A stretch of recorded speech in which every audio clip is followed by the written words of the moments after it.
Contact 8.6 has a series of new creative tools that are meant to stimulate ideas and push you in directions you might not otherwise think of. Now here I've got a sound loaded in from Bouquet, and I've got some chords programmed up, and it sounds as you'd expect, pretty static with these chords changing. And here when we go to the tools, we now have some new ones, and the first one I want to look at is the Arpeggiator. So if I click in there and double click that, it'll load it in, and we see a fairly full-featured arpeggiator. We can set the number of steps over here. Let me set it to something like 11, just so I can show you the retriggering, and we get a bit of an odd pattern. We can turn steps off by dragging up and down, adjusting the velocity, and we'll just put some silent ones in there. And let's just hear what that sounds like. I'm going to leave the note order as played and the take order, or table order rather, as forward. So when these chords retrigger, it jumps back to the beginning. Now we have a latch mode, so you can hold down a chord on your keyboard and it'll play through the pattern.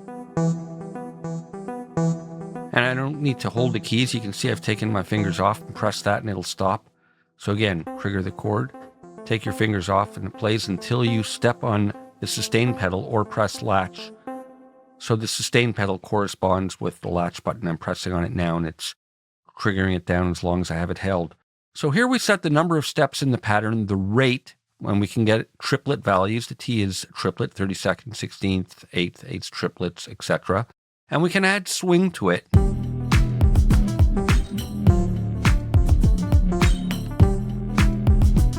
So you can get in between the triplet feel. You can get interesting behind or ahead of the beat type of grooves. Which is kind of cool to get that kind of loose, sloppy feel. And we can also alter the durations of the notes. Make them shorter or more sustained.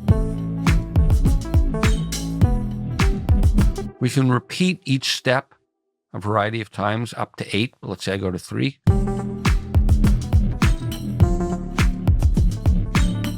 Or twice. So lots of variations. We can also spread above plus or minus 4 octaves. And we can also change the note order played, so we can go up. Let's go back to 1. So it's going up. I can have it go down, starting on the highest note. Alternate. Up and down, or down and up.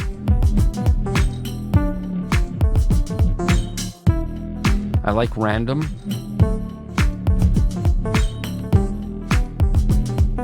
Or we can have it play chords.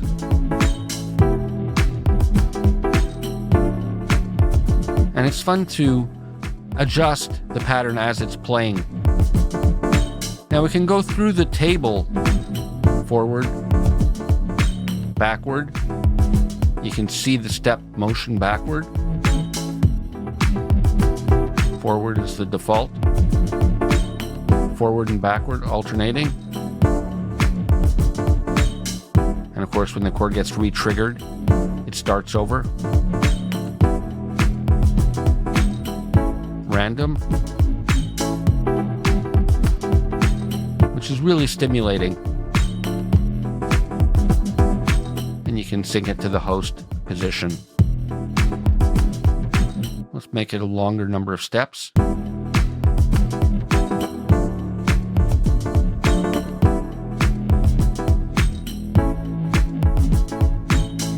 And don't be afraid to use silence for a lot of the steps.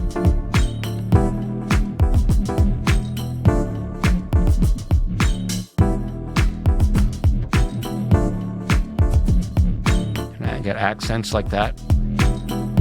And you can use much shorter patterns if you want.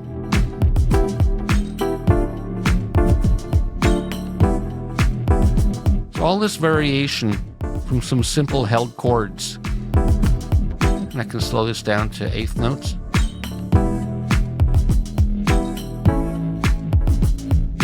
Or speed it up.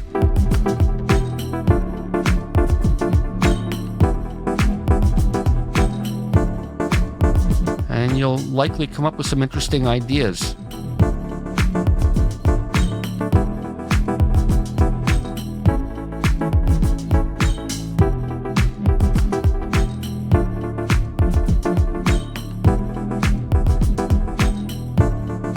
Now, there's also a scale by velocity function, which allows it to get scaled based on the velocities of the program notes. And you'll hear the difference as I toggle this on and off.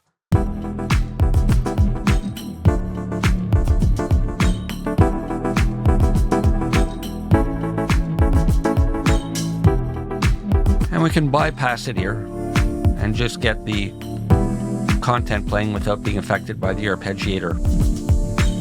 So that's the new Arpeggiator tool, very creatively stimulating to generate some ideas, and it's particularly interesting in conjunction with some of the other tools, which we'll look at in the next video.